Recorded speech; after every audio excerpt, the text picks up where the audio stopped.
조갑제TV 시청자 여러분 안녕하십니까. 2024년 10월 17일 오후 4시 반입니다.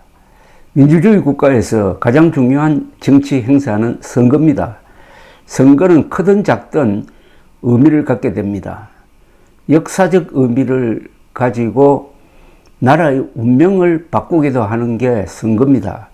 어제 있었던 보궐선거에서 윤석열 대통령은 지고 한동훈 대표는 이겼습니다.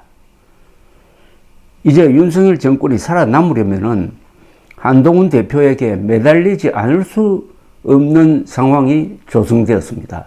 이게 어제 보궐선거의 의미입니다. 한동훈을 만나주지 않으려고 요리조리 피해 다니던 윤 대통령은 이제 약한 입장에서 그를 독대하게 되었습니다. 국민들을 속이고 대한민국 헌법을 짓밟다가 국민들로부터 버림을 받기 직전의 대통령은 기댈 곳이 국민의힘과 한동훈 대표뿐입니다. 이런 상황을 만든 사람은 다른 사람도 아니고 윤석열, 김건희 두 사람입니다. 좌파 교육감의 유죄로 치러진 서울시 교육감 보궐선거에서 또 좌파 교육감이 당선된 것은 윤석열 대통령에 대한 심판입니다. 정당이 개입하지 못하게 된 선거이고 후보자들에 대하여 유권자들이 잘 알지 못한 상태에서 유권자들은 윤석열에 대한 호불호를 기준으로 투표할 수밖에 없었습니다. 20% 지지율을 가진 윤석열 대통령이 의료 대란에 이어 의대 교육 대란을 일으켰다는 점을 부각시킨 좌파 진영이 이길 수밖에 없었다는 이야기죠. 부산 금정구청장 선거와 인천 강화군수 선거에서 국민의힘이 이긴 것은 한동훈 대표의 선전 덕분입니다. 윤석열 대통령이 한동훈 대표를 따돌린 것이 오히려 한 대표에 대한 동정심으로 작용했을 것입니다. 윤석열과 김건희 부부가 보궐선거에 도움을 주기는커녕 두 사람에 대한 폭로가 연일 이어지는 가운데서도 거둔 한동훈 대표의 값진 승리입니다. 한동훈 대표는 여론과 언론의 뒷바람을 얻고 윤 대통령을 독대할 수 있게 되었습니다. 강한 입장에서 만나 무엇을 할 것인가? 진행 중인 두 가지 문제, 김건희 여사와 의료 대란 중 후자에 집중해야 할 것입니다. 후자, 즉 의료 대란 해결에 자신의 정치적 자산을 사용해야 될 것이라고 저는 생각합니다. 김건희 여사 문제는 윤석열 대통령만이 해결할 수 있습니다.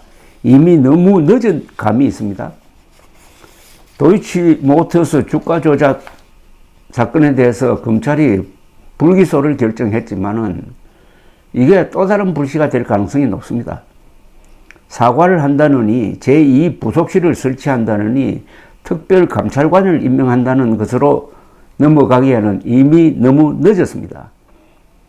야권이 김건희 특검 법안을 다시 상정시키면은 이제는 국민의힘에서도 일부가 이탈해가지고 찬성표를 던질 것이고 윤 대통령이 거부권을 행사하더라도 재의결될 가능성이 높아졌습니다. 반면에 의료 대란은 국가 시스템을 송두리째 흔들고 있습니다. 전반적인 교육 대란으로 확대되고 있습니다. 한국에서 가장 머리 좋은 18,000명이 휴학 중이고 내년에도 계속될 가능성이 높아졌습니다. 늘어난 의대 신입생 정원은 이공계 재학생들까지 의대 입학 전선으로 빨아들여 한국 산업의 기반을 흔들기 시작했습니다. 이공계가 무너지기 시작했습니다.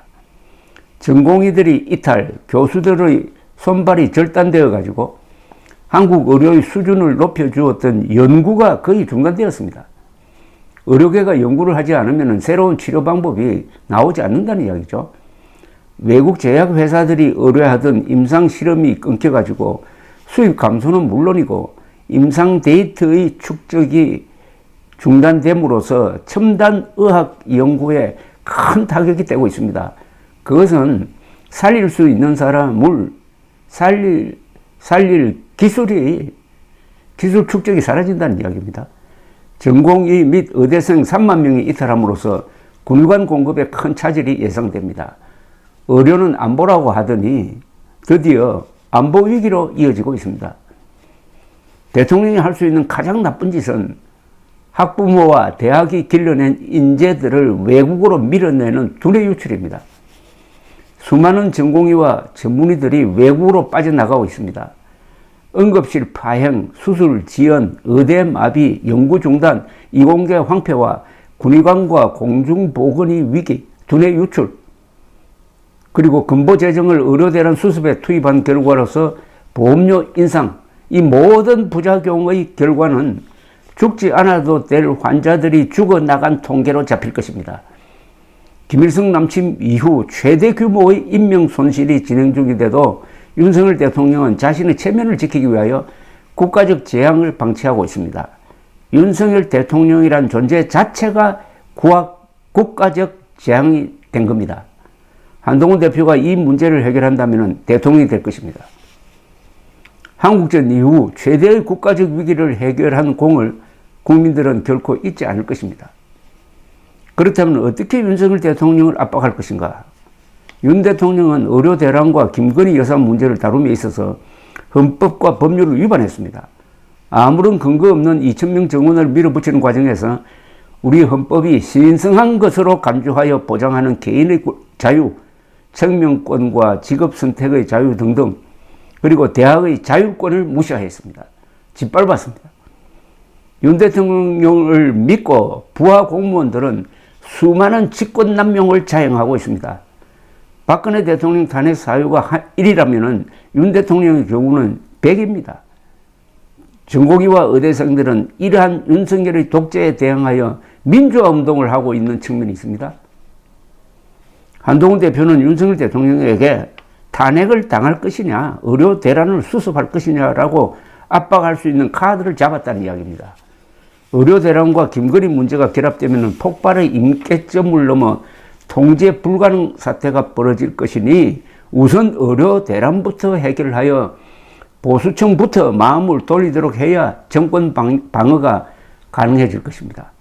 의료 대란의 본질은 보수 중의 보수인 의사들에 대한 윤석열의 내부 총질이었습니다.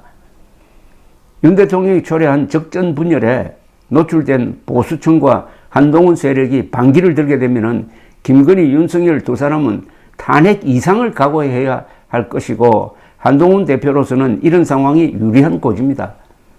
윤석열과의 독대를 역사적 단판으로 만들면 한동훈은 나라를 구할 수가 있습니다. 이게 큰 정치고 멋진 도박이죠. 감사합니다.